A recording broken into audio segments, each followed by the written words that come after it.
Merci encore de vous joindre à nous. Je vous souhaite la bienvenue à la séance d'aujourd'hui. Je suis Brittany Gotch. Je suis un des chargés de programme de ce programme pour Johns Hopkins. Nous sommes ravis de travailler avec Knowledge Success pour ce séminaire. C'est la sixième de ces réunions, de ces conversations. Vous pouvez regarder les enregistrements des précédentes si vous les avez manquées. Elles sont disponibles sur le site YouTube de FP 2020. Nous avons également sur le site les liens et les résumés des conversations précédentes. Le webinaire va durer environ 1 heure. Il va s'agir d'une discussion ouverte avec questions-réponses avec nos 3 orateurs. Je l'ai dit, il est interprété en simultané et enregistré en anglais et en français. L'enregistrement sera disponible au cours des journées à venir. Les micros des participants sont éteints pendant la séance, mais si vous avez une question, tapez-la dans la chat et nous les transmettrons. Mes collègues et moi allons assurer la modération de cette fenêtre et nous transmettrons vos questions si le temps le permet. Quelques mots sur la série de ces conversations, au cas où ce soit votre première participation. Il s'agit d'une série de discussions sur la santé des adolescents et la santé de la reproduction. Elle est accueillie par FP 2020 et par Knowledge Success. Jusqu'au milieu de l'année prochaine, nous allons co-organiser ces séances toutes les quelques semaines sur différents sujets. Il ne s'agit pas d'une série de webinaires traditionnels. Nous utilisons un format moins formel de conversation en permettant beaucoup de questions et réponses. Nous vous encourageons vivement à vous joindre à nous chaque fois que vous le pourrez. La série a été divisée en 5 modules. Le premier s'est concentré sur une compréhension des fondements de la santé sexuelle et reproductive des adolescents du 15 juillet au 9 septembre. Aujourd'hui, nous lançons le deuxième module qui va se concentrer sur les parents, les téléphones, les prédicateurs et les partenaires et sur la question de l'éducation en matière de santé sexuelle et reproductive des adolescents. Je vous présente notre animateur d'aujourd'hui, Emily Sullivan. Emily est le responsable de la mobilisation des adolescents et des jeunes de FP20. Elle a plus de 5 ans d'expérience technique dans ce secteur. Elle a travaillé dans le domaine de la communication, de la recherche et de la création de partenariats avec toute une série de parties prenantes dans tous les États-Unis, l'Afrique de l'Est et la région Asie-Pacifique. Émilie, je vous donne la parole. Merci Brittany, je suis très heureuse d'être avec vous qui représentez tant de pays du monde. Bonjour, bon après-midi, bonsoir à vous tous. Je suis absolument ravie que vous soyez ici avec nous aujourd'hui pour parler de quelque chose dont nous ne parlons parfois pas suffisamment, le rôle des parents dans la vie des jeunes pour ce qui est de leur santé reproductive et sexuelle. Aujourd'hui, nous avons avant que je vous présente les orateurs, j'aimerais examiner très rapidement les résultats du sondage. Examinons vos réponses, si vous le voulez bien. Excellent. Dans le cas de la première question, qui concerne le rôle des jeunes et la manière dont ils préfèrent recevoir des informations de leur père ou des médias sociaux au lieu de leurs parents, la majorité d'entre vous disent que c'est vrai. Ils préfèrent discuter de ces questions et obtenir des informations de leur père et des médias plutôt que de leurs parents. Un volume important de recherche révèle toutefois que les jeunes aimeraient beaucoup recevoir des informations de leurs parents, simplement ils ne savent pas comment aborder la discussion. C'est la question peut-être la plus délicate quant aux relations entre parents et partenaires sur ces questions. Les parents sont considérés comme une source fiable d'informations, mais c'est très difficile pour les jeunes de parler avec leurs parents de ces sujets. Donc dans cette catégorie, personnellement, j'aimerais savoir ce que nos orateurs ont à nous dire pour ce qui concerne la deuxième question sur les adolescents qui disent qu'ils ont parlé avec leurs parents des questions sexuelles, mais et ceux qui le font sont plus susceptibles de reporter le début des relations sexuelles et ils sont plus susceptibles d'utiliser des préservatifs lorsqu'ils ont des relations sexuelles. Et pratiquement tout le monde reconnaît qu'il est faux de dire que les parents doivent attendre les premières indications de la puberté avant de commencer à parler à leurs enfants de la santé reproductive. Visiblement, pratiquement tout le monde est d'accord sur ce point. Dernière question, les adolescents ont besoin qu'on leur dise ce qu'il faut faire, donc un style de parental idéal est idéal et la majeure partie d'entre vous pense que ce n'est pas le cas. Je crois que dans la plupart des cas, ce que l'on veut, c'est créer des relations gratifiantes, positives entre les jeunes et leurs parents. Sur ce, je crois que nous avons une petite idée d'où la conversation démarre aujourd'hui entre les parents. Donc, vous pouvez fermer ce sondage à votre écran et nous allons lancer notre discussion. Je vais vous y faire participer constamment par le biais de cette fenêtre chat. Posez vos questions, faites vos observations. Nous avons très peu de questions préparées à l'avance. Donc, pour discuter avec nous, j'ai le docteur Chris Obongo, spécialiste scientifique du comportement du programme PATH. Il dispose de plus de 15 années d'expérience de recherche, intervention, conception d'intervention, évaluation de programme. Il travaille avec PATH. Nous avons également avec nous Rachel Marcus, qui a plus de 25 ans d'expérience en tant que chercheur des sciences sociales. Elle se focalise sur l'éducation formelle et non formelle et les changements normatifs au niveau social et de genre. Nous avons également avec nous Ajra Shabnam, qui nous vient du Népal avec Save the Children. Elle est coordinateur technique. Elle a une expérience considérable, 15 ans d'expérience à travailler dans le développement mondial en se concentrant en particulier sur la violence sexiste. Nous allons parler tous les quatre de ces différentes questions qui font que les relations entre les parents et les jeunes, les adolescents, sont plus efficaces pour s'assurer que nous fournissons aux jeunes le soutien dont ils ont besoin pour s'épanouir dans leur environnement, en particulier pour ce qui concerne leur santé sexuelle et reproductive. Il s'agit d'une question difficile, mais nous avons 3 orateurs brillants avec nous et nous savons que nous allons quitter cette conversation en sachant comment intégrer le travail avec les parents dans nos activités, car nous savons que c'est d'une importance critique pour nous assurer que nous pouvons au mieux appuyer les jeunes pendant toute leur vie, mais en particulier pendant cette période de transition délicate. Sans plus attendre, je vais maintenant ouvrir les micros de nos participants et nous allons commencer avec une question que certains d'entre vous ont soumise à l'avance, à savoir, selon vous, allons-y, selon vous, quelles sont les stratégies spécifiques que vous avez trouvées utiles lors du contact avec les parents?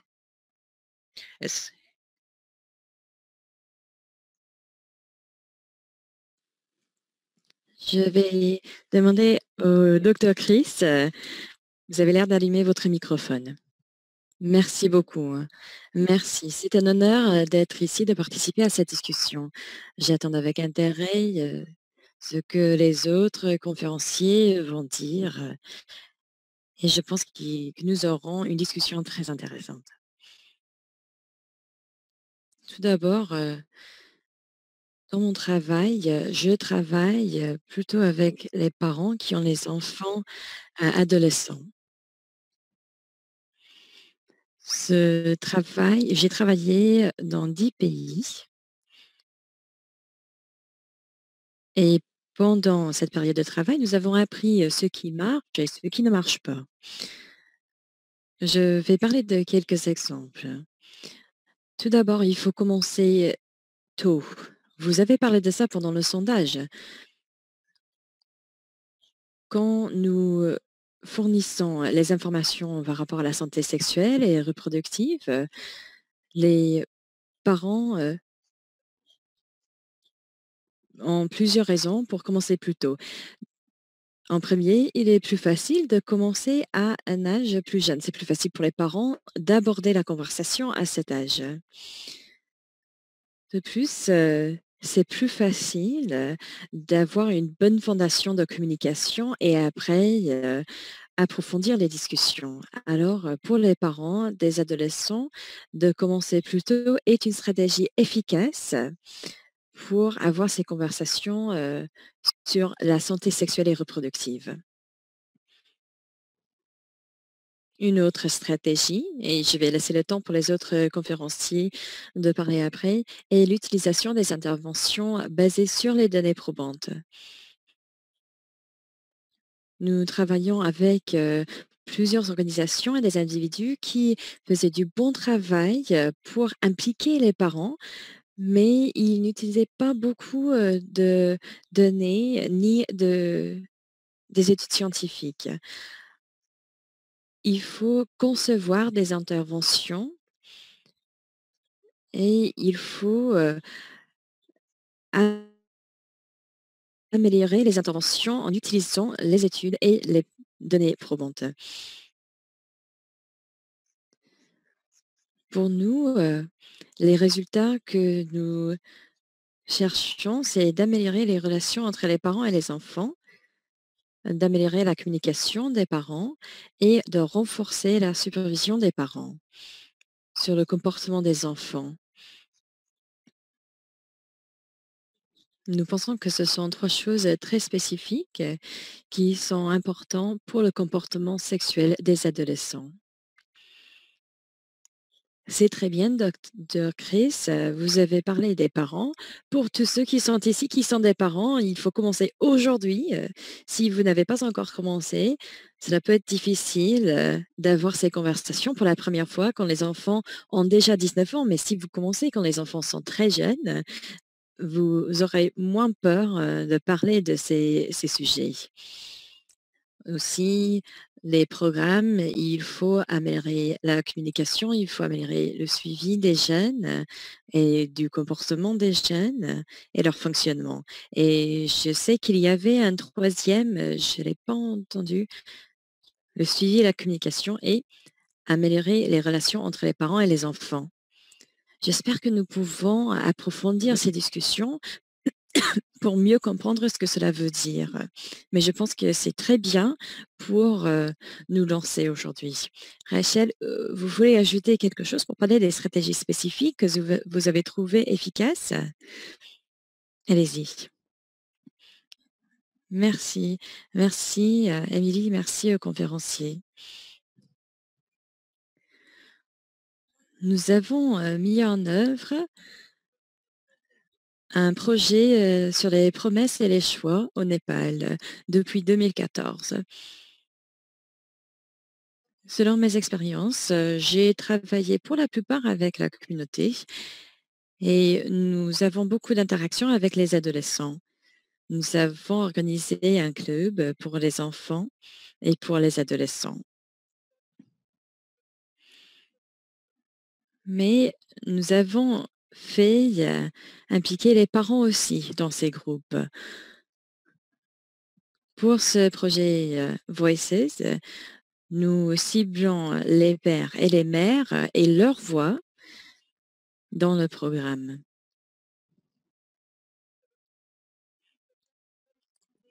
Les enfants de ce programme dépendent des parents pour organiser les groupes. Nous allons continuer à mobiliser les personnes venant de la même communauté. Ces personnes vont visiter les maisons des enfants pour convaincre, pour parler des parents de ce que leurs enfants apprennent dans ce programme. Cela nous aide pour convaincre les parents de participer au groupe. Notre prochaine stratégie, nous avons développé des vidéos. Les personnes aiment regarder les vidéos au lieu d'avoir des discussions. Alors cela nous aide à aider les parents dans des groupes. Merci. Ceci est très intéressant. Chris parlait de commencer très tôt avec les parents Et vous avez ajouté quelque chose de très intéressant, c'est que les parents ont du soutien des uns des autres. Ce n'est pas simplement dans leur relation avec leur enfant ou l'adolescent, mais vous avez trouvé qu'en fait, parfois, les parents hésitent à discuter entre eux. C'est quelque chose de très intéressant. Alors, c'est peut-être plus intéressant d'avoir une vidéo. Et avec cette vidéo, les parents peuvent se sentir unis avec les autres parents. Il y a d'autres parents qui essaient d'avoir des bonnes communications avec leur adolescent. Je pense qu'une vidéo, c'est un bon point de départ, surtout maintenant avec la COVID, comme nous avons des limitations avec des groupes en présentiel. Rachel, vous avez quelque chose à ajouter pour parler des stratégies? Oui, merci beaucoup, Émilie, et merci à Chris et Ajra. J'ai J'ai au fil des dernières années, je faisais partie, d'un programme d'évaluation des programmes parentaux pour travailler avec les adolescents. Nous avons concentré sur, les discussions de la santé reproductive et sexuelle avec les parents parce que nous cherchons à avoir de meilleurs résultats. J'aimerais répéter ce que Chris et Ajra ont dit. Quelque chose que nous avons trouvé qui a vraiment amélioré, la capacité des programmes pour soutenir des parents, pour être capable d'avoir ces conversations avec les enfants était que dans beaucoup de pays, les approches qui utilisent les groupes marchaient bien. Il fallait construire une communauté de parents qui pouvaient former un réseau de soutien parmi eux. Comme ça, ils pouvaient discuter des défis. Beaucoup d'évaluations ont démontré que ce soutien social que les parents avaient avec ces groupes avait beaucoup de valeur. Cela a continué même après. Il y avait des petits cours, mais ce réseau a continué après les cours. Parfois, les initiatives commencent avec un repas ou quelque chose qui rassemble tout le monde pour créer une communauté pour discuter de ces questions. Encore quelque chose qui marchait bien était d'organiser quelques séances. On allait inviter les parents et les adolescents de venir en même temps. Mais il y avait une partie de la séance où les parents allaient discuter entre eux et les adolescents feront la même chose avec un animateur et après, on mettait les deux groupes ensemble pour la fin. Chaque groupe pouvait parler dans un environnement où ils étaient à l'aise. Et après, on partageait la conversation. Ce serait bien de développer les compétences entre eux et de travailler, de s'entraîner pour avoir ces discussions entre les petits groupes. Cela peut être difficile, mais comme c'était plutôt un modèle, ils pouvaient apprendre et rentrer à la maison avec les nouvelles compétences. Et la prochaine fois qu'il y avait des questions ou des problèmes, ils savaient mieux faire parce qu'ils avaient appris pendant la séance. Oui, c'est très intéressant parce que nous savons que la vie où nous faisons semblant, où nous jouons, c'est parfois plus facile que la vraie vie. Alors, jouer des rôles, même avec les adolescents qui ne sont pas vos enfants, peut marcher. Ou travailler dans des groupes mixtes, cela peut aider. Mais j'apprécie vraiment ce que vous avez dit, d'avoir une dynamique de groupe, de créer ce réseau de soutien, d'avoir ce sens faire partie d'une communauté. Et même le fait qu'après les cours, après le renforcement des capacités, que ces réseaux ont continué est un élément clé parce que les cours ne peuvent pas durer pour très longtemps, mais c'est bien de créer ces groupes des adolescents et des groupes de parents. Vous avez parlé des cours. Nous allons renverser la question un peu plus tard. Alors après la prochaine question, nous allons parler de quelque chose qui a apparu dans la fenêtre chat. Alors, si les jeunes veulent faire parler leurs parents de la santé reproductive et sexuelle, alors nous allons en parler plus tard, mais avant de répondre à cette question, il faut parler de cet élément des cours et des compétences. Chris, vous avez parlé de la communication, de la création des relations, de suivre les comportements. Nous savons qu'il paraît que le soutien est essentiel, mais quelles sont les compétences et les informations dont les parents ont besoin pour avoir ces conversations? Oui, c'est une très bonne question et j'aimerais simplement dire que Rachel avait raison. Nous avons appris les mêmes choses. Nous avons essayé de trouver des liens entre des interventions individuelles avec les autres interventions individuelles. Alors, à la fin de chaque séance, il y avait des devoirs, des choses à faire à la maison. Chaque fois, nous avons donné des devoirs pour les parents de faire à la maison avec leurs enfants. Une autre chose par rapport au système, nous avons créé un système de pair avec les parents. C'était bien pour le soutien, mais c'était aussi bien pour les programmes où vous avez besoin de l'implication des parents pendant des semaines. Mais maintenant, parlons des compétences. Les parents font face à plusieurs défis, surtout quand ils parlent avec leurs enfants du sexe et des questions sexuelles. Les enfants de nos jours ont beaucoup d'accès aux informations.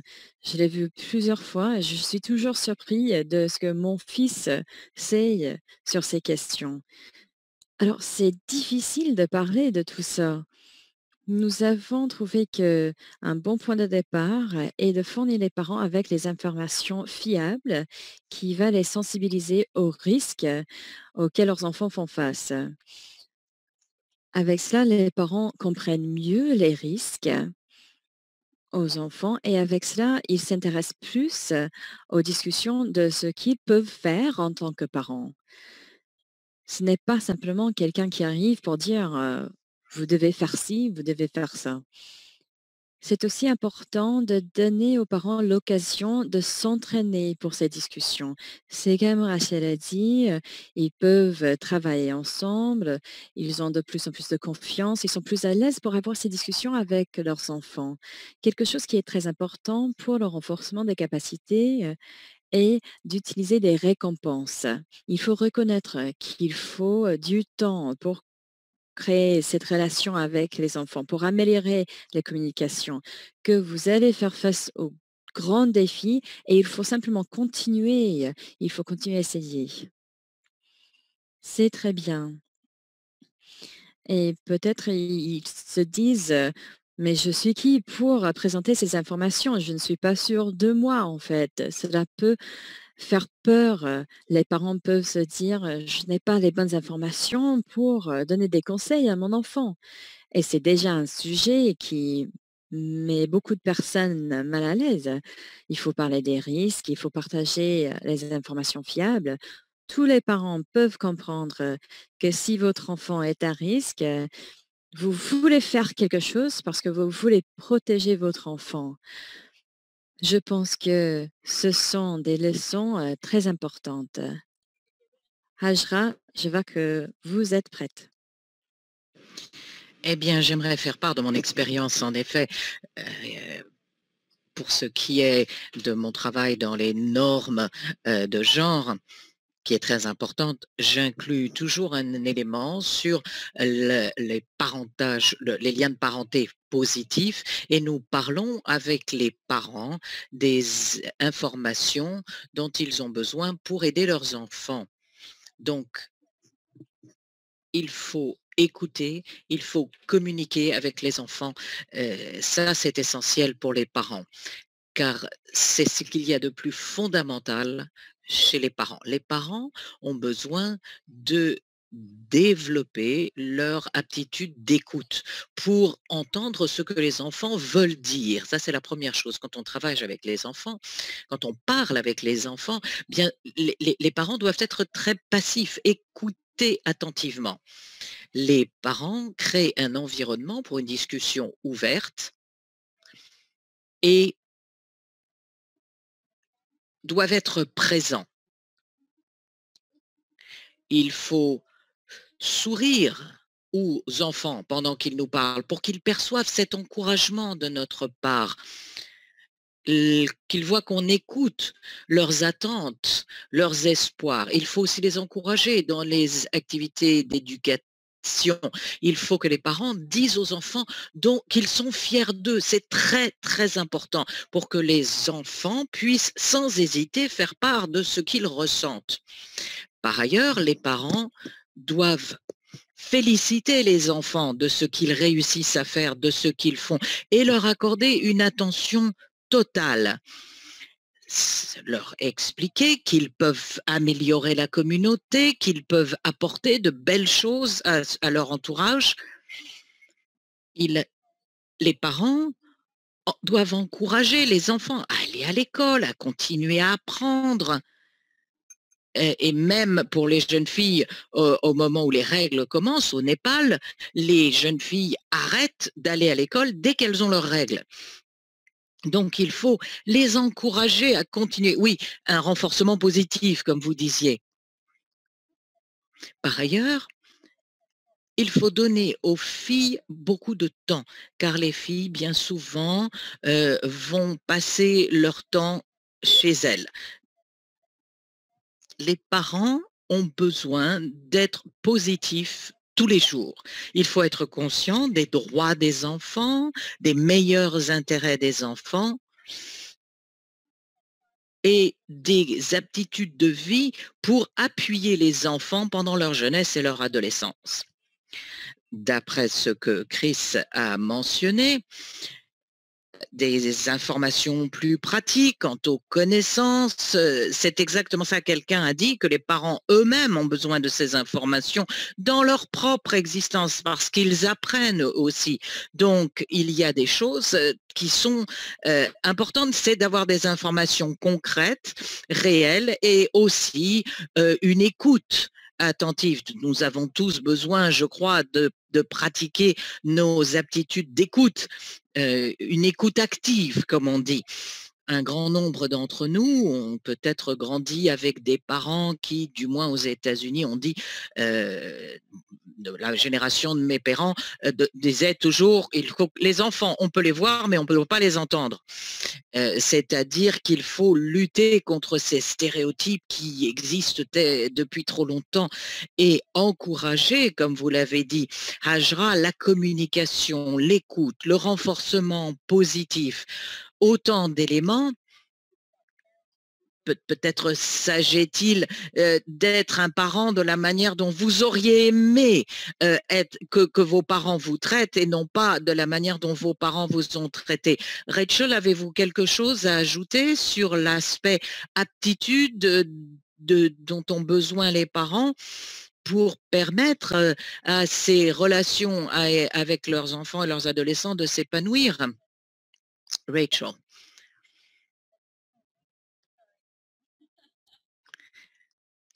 Voilà.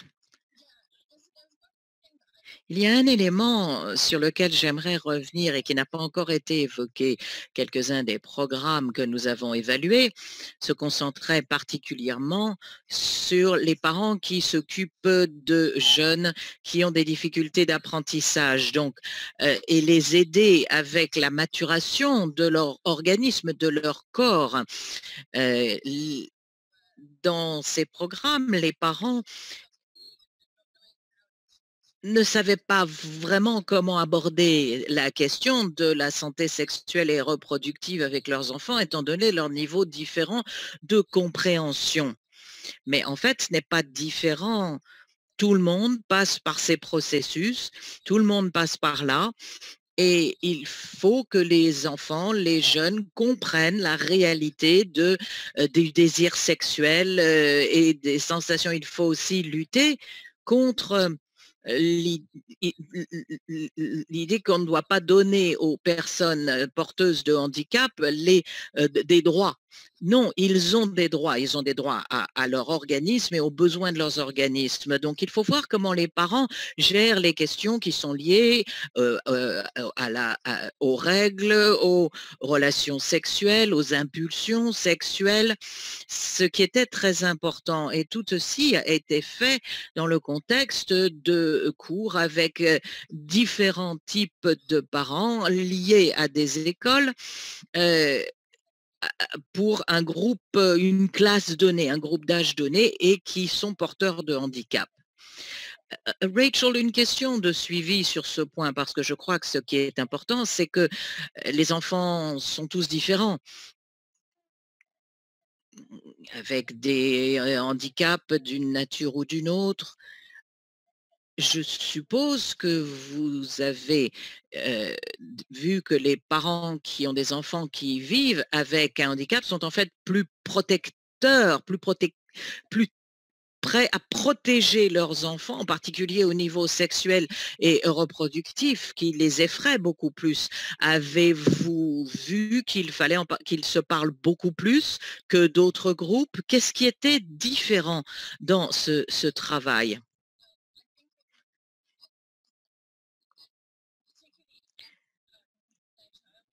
En particulier lorsqu'il y avait un enfant avec une difficulté d'apprentissage qui était un enfant unique et donc il n'était pas passé par ce processus avec d'autres enfants, pour ces parents-là, il était important de faire part de cette expérience. Oui, excellente remarque. Heureusement, je crois que dans notre secteur, on pense de plus en plus, on prend de plus en plus en considération les personnes porteuses de handicap.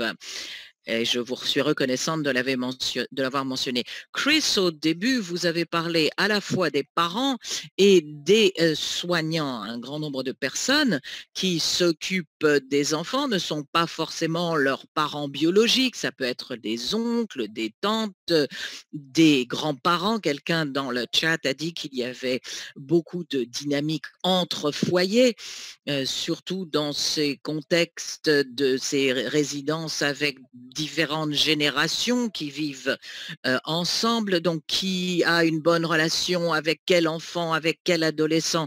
Est-ce que vous pourriez nous parler un petit peu de cette dynamique et de la manière dont elle doit être prise en considération? C'est une excellente question. Lorsque nous avons commencé avec un programme qui s'appelle Parents Matter, les parents comptent, qui a été mis aussi en place aux États-Unis. Donc, lorsque nous avons commencé avec cette intervention, la première chose dont nous sommes rendus compte, c'est que la perception par les parents est différente. Un certain nombre d'enfants sont élevés par leurs oncles, leurs tantes, leurs grands-parents, pas toujours par les parents biologiques. Et pas simplement parce que les parents biologiques ne sont pas là, mais parce que quelquefois, ce sont les grands-parents qui s'occupent des enfants pendant que les parents travaillent, par exemple. Donc, il faut inclure toutes ces personnes. C'est pour ça qu'on a changé le titre de l'intervention. Au fil du temps, nous avons aussi entendu malheureusement beaucoup parler du problème des sévices sexuels et dans de nombreux cas, des enfants sont les victimes de sévices sexuels de la part de gens qui s'occupent d'eux, parfois de membres de leur famille, hélas, parfois des gens qui sont censés s'occuper d'eux, hélas. C'est un élément dont il est important d'être conscient. euh, au niveau des parents, des soignants. Il est important de s'occuper des enfants, de les protéger, y compris à la maison. C'est pour éviter ce genre de sévices. On l'a vu au niveau des responsabilités principales d'un enfant. Pour un enfant, c'est qu'il y ait une communication avec les enfants et les personnes qui s'occupent d'eux pour savoir qui fait quoi.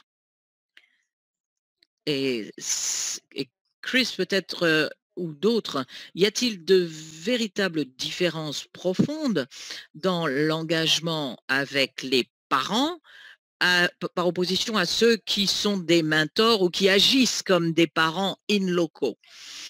Est-ce qu'il faut les mêmes aptitudes? Est-ce qu'il faut leur donner les mêmes informations? Ou bien est-ce qu'il y a des différences importantes, d'après vous, qu'il convient de souligner pour ceux qui ont ce rôle d'agir au nom des parents, mais qui ne sont pas les parents biologiques? Je vais essayer de répondre oui, puis je vais demander à mes collègues s'ils ont des compléments d'information. La grande différence se situe au niveau de la responsabilité première de l'enfant. Au fil du temps, nous avons étendu nos programmes d'intervention de ce ciblage des parents et des figures parentales au foyer et à ceux qui s'en occupent également dans une institution, dans les communautés religieuses, parce que les intérêts, les vœux de protéger les enfants doivent aller au-delà de la personne principale qui s'en occupe au foyer. Est-ce que quelqu'un a quelque chose à ajouter à ce que Chris vient de dire sur ne pas se limiter aux parents biologiques pour l'élaboration des programmes? Oui, si vous le permettez. Lorsque l'on travaille avec les adolescents et les parents, nous organisons aussi des groupes ou des comités de protection de l'enfant qui surveillent ces questions, qui veillent à la protection de l'enfant. Donc nous les orientons, nous les aiguillons, nous expliquons à toutes les parties qu'il est nécessaire d'être orienté et de savoir comment être en sécurité. Même vos parents, la manière dont vos parents, vos oncles, vos tantes se comportent, la confiance est importante. Le problème de la violence sexo-spécifique, c'est qu'elle se produit souvent au foyer et, et commise par les parents les plus proches. Donc, nous travaillons beaucoup avec ces comités de protection de l'enfant et avec les enfants pour s'organiser et nous orientons, nous aiguillons les parents pour les aider à apprendre comment protéger leurs enfants, pour qu'il y ait cette confiance. Les sévices sexuels se produisent, ça ne se limite pas, mais les enfants souvent hésitent à en parler parce qu'ils craignent que les parents ne les blâment eux. Oui, c'est ce problème de confiance. Il faut qu'ils sachent qu'ils peuvent en toute confiance en parler. Donc, il faut qu'il y ait confiance entre les parents et les enfants pour que les enfants puissent exprimer en toute confiance leur expérience, leurs sentiments.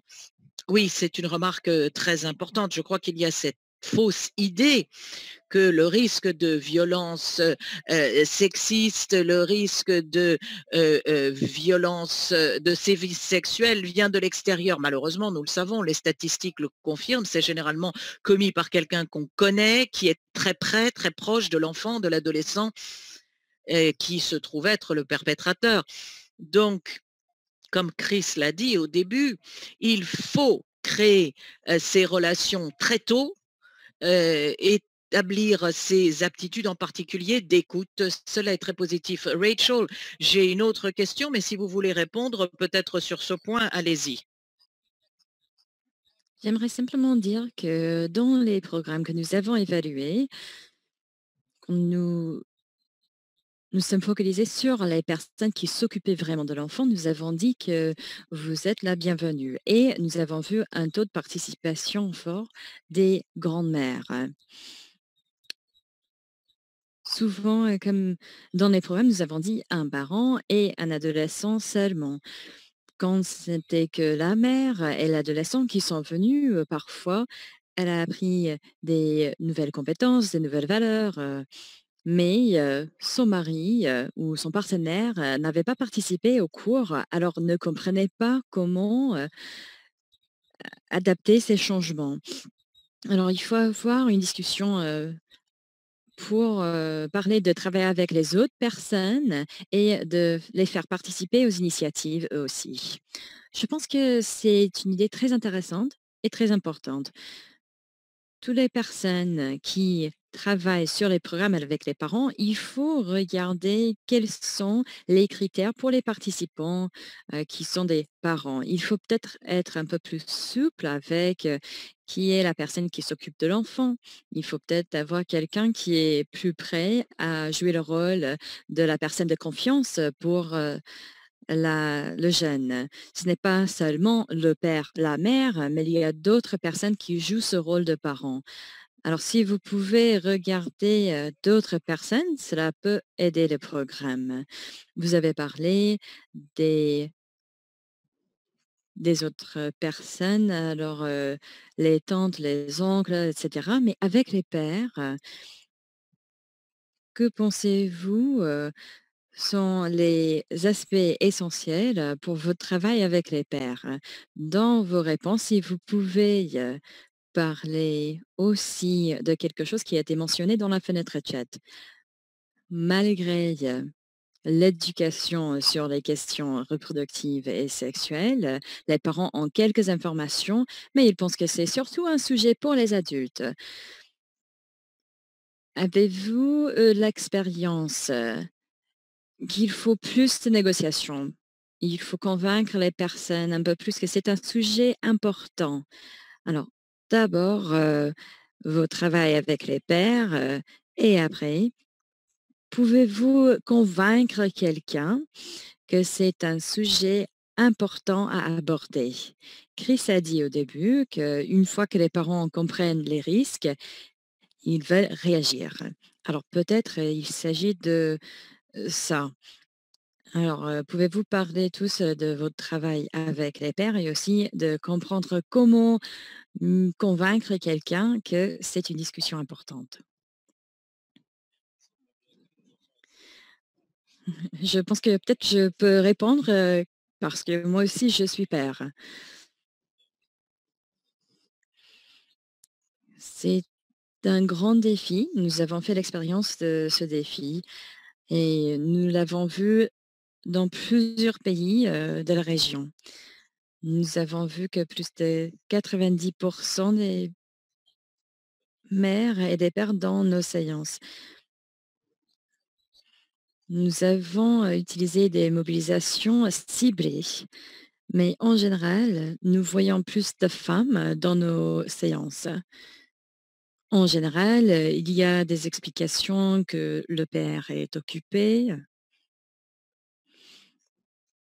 mais je pense que c'est ce que vous voyez. Si vous allez à l'école, ce sont les mères qui viennent aux réunions. C'est le rôle traditionnel des femmes. Ce sont les femmes, traditionnellement, qui s'occupent des enfants. Je pense qu'il faut avoir l'implication des pères.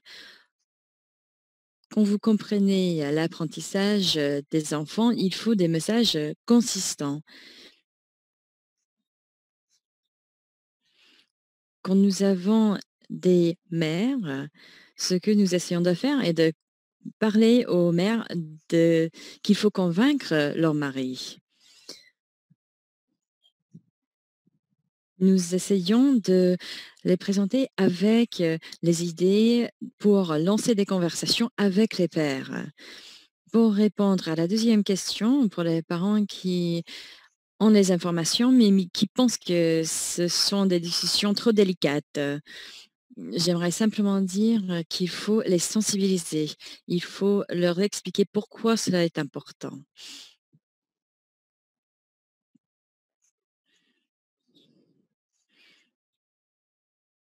En général,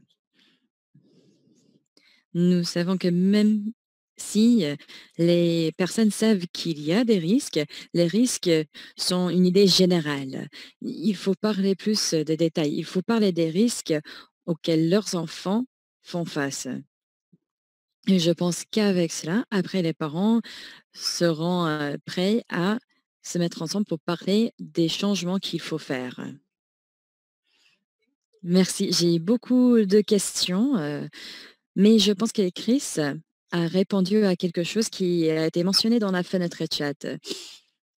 On a parlé des questions du VIH et d'autres questions médicales. qu'il faut avoir l'implication des 2 parents dans un manège.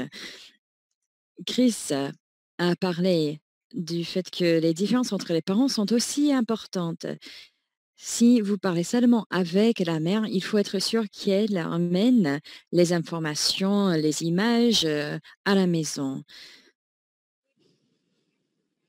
Nous avons tous cette idée des parents, qu'il y a un parent gentil, un parent méchant. Alors si les enfants savent qu'ils ne peuvent pas faire quelque chose, à si la maman dit non, peut-être le père, va dire oui. Je ne sais pas si Rachel ou Ajra, si vous avez quelque chose à ajouter, surtout, pour travailler avec les pères, ou comment travailler avec les 2 parents? Rachel? Oui, dans quelques programmes, nous avons vu quelque chose qui ont bien marché, qui sont peut-être un peu différents du modèle, normal. Il y avait des séances, dans les lieux de travail. Nous avons appris à un ONG comment négocier avec, les employés d'avoir, ces séances de formation dans les lieux de travail. Alors ils ont convaincu des employés de participer pendant quelques heures. C'était une initiative qui a vraiment réussi. C'était bien pour, impliquer les hommes aussi. Les hommes qui ont participé, aux séances ont dit après que cela a vraiment influencé leur perspective et ils pensaient que maintenant c'était plus important de communiquer avec leurs enfants par rapport à ces questions. Une autre approche, qui a très bien fonctionné, était de travailler, dans les églises, dans les lieux de religion. Nous avons appris, des choses par rapport à être parent, c'était dans les églises. Alors, le lieu compte.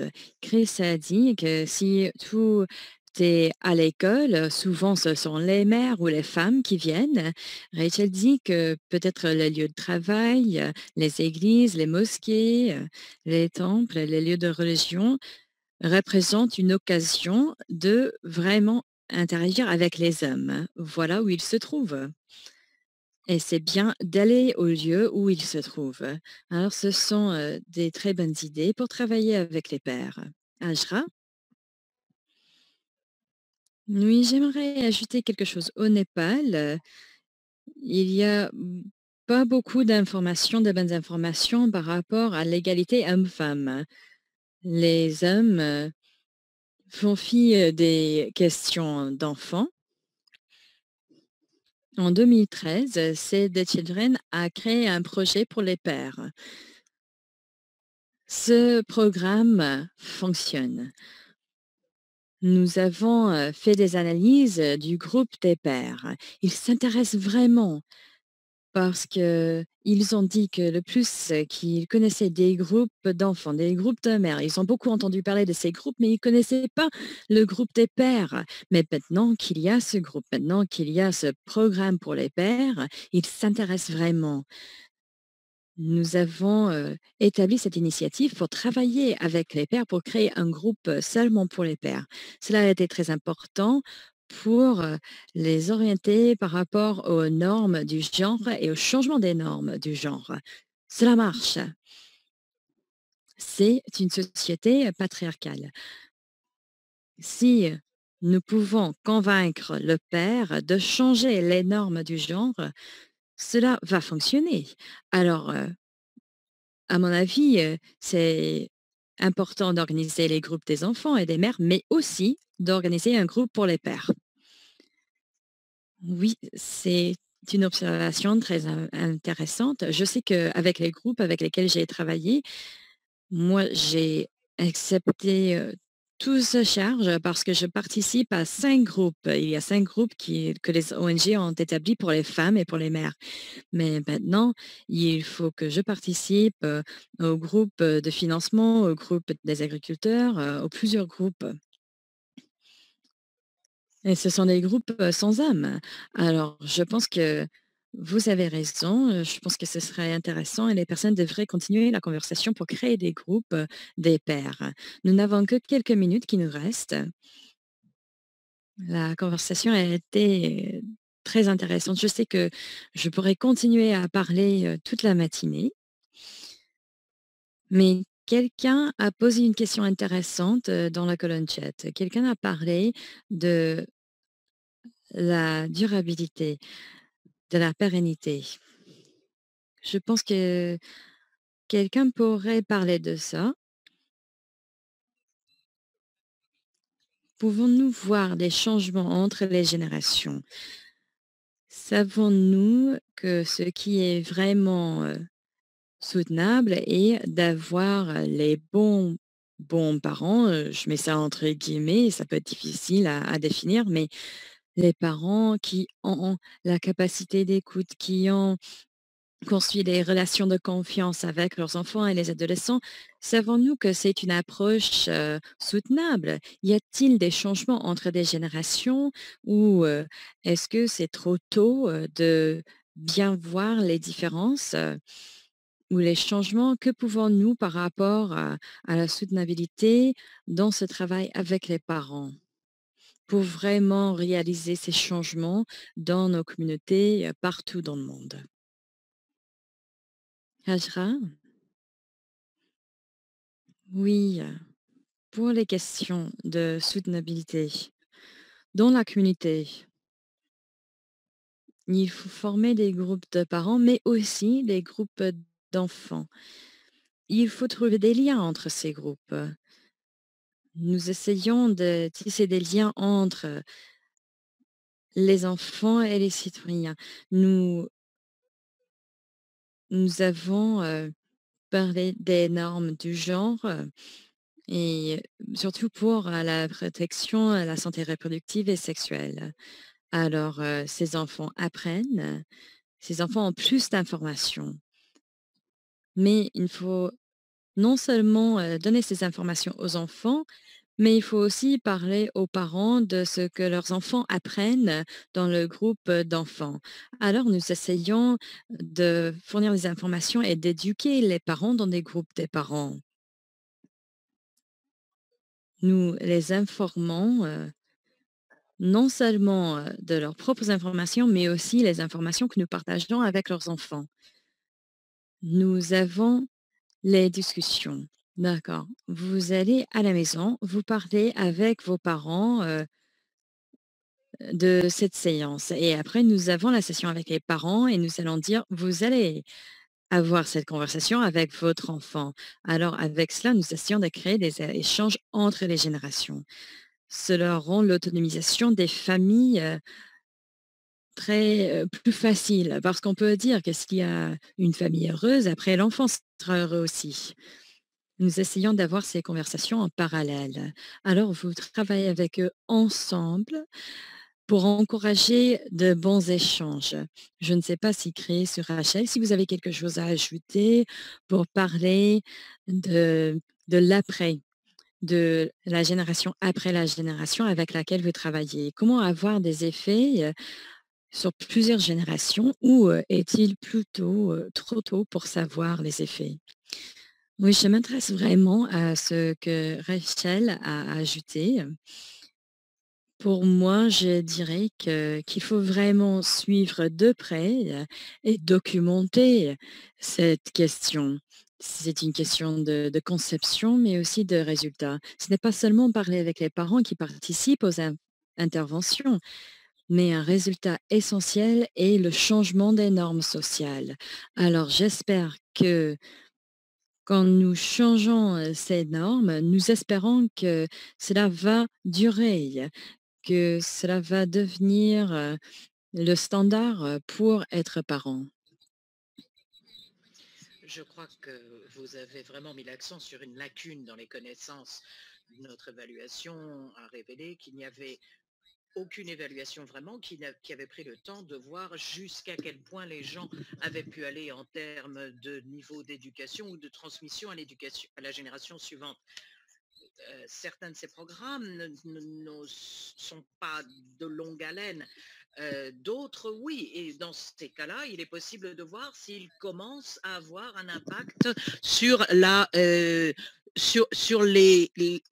génération suivante. J'aimerais aussi revenir sur ce qu'a dit Chris concernant le changement des normes sociales.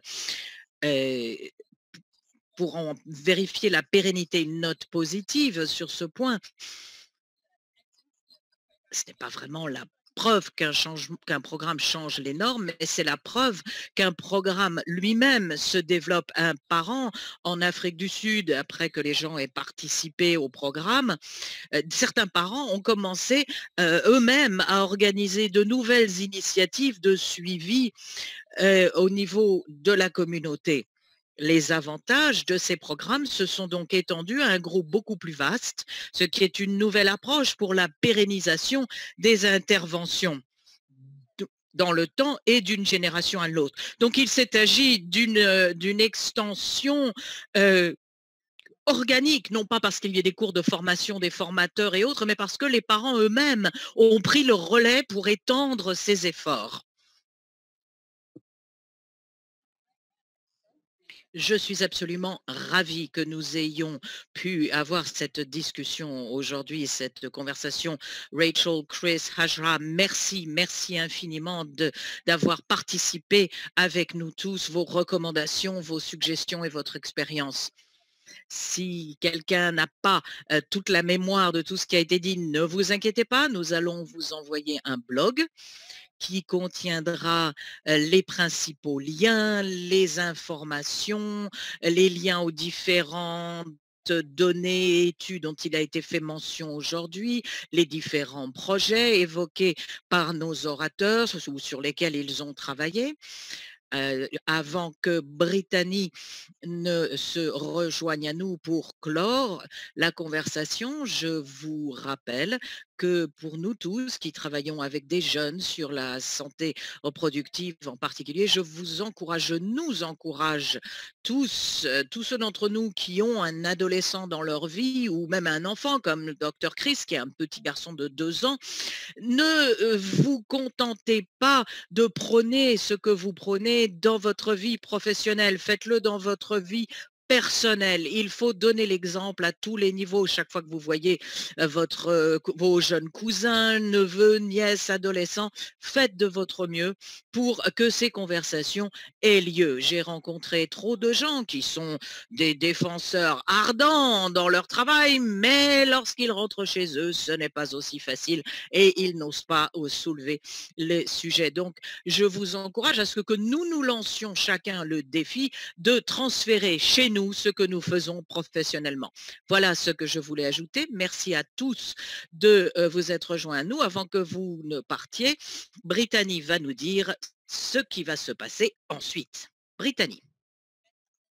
Bien sûr, merci infiniment. Une conversation absolument excellente. Nous avons beaucoup appris, je crois. Une heure merveilleuse avec vous tous. Je vous encourage à vous joindre à nous pour la prochaine session qui aura lieu le 18 novembre à 7 heures, heure de la côte est des États-Unis. Et la session suivante sera concentrée sur les prédicateurs. Aujourd'hui, nous nous sommes concentrés sur les parents en tant qu'influenceurs essentiels. La prochaine fois, nous allons regarder l'influence critique des prédicateurs. Nous vous donnons rendez-vous le 18 novembre à 7 heures du matin, heure de la côte est des États-Unis. Nous vous encourageons également à suivre FP 2020 et Knowledge Success. Si vous pouvez suivre FP 2020 aux adresses que vous voyez ici et Knowledge Success à celle qui est indiquée. Nous vous encourageons donc vivement à poursuivre cette conversation, à continuer votre engagement, votre mobilisation sur ce sujet. Nous tenons à vous remercier encore de votre participant d'aujourd'hui. Nous espérons que cette heure vous aura été bénéfique et nous vous donnons rendez-vous le 18 novembre. Merci et excellente journée à tous. Restez en bonne santé et prenez soin de vous et des autres. Merci à tous. Merci. Au revoir. Au revoir. Un grand plaisir d'avoir participé à cet appel. Merci d'avoir été un panel aussi remarquable. Merci à tous. Merci, merci Rachel, Hajra et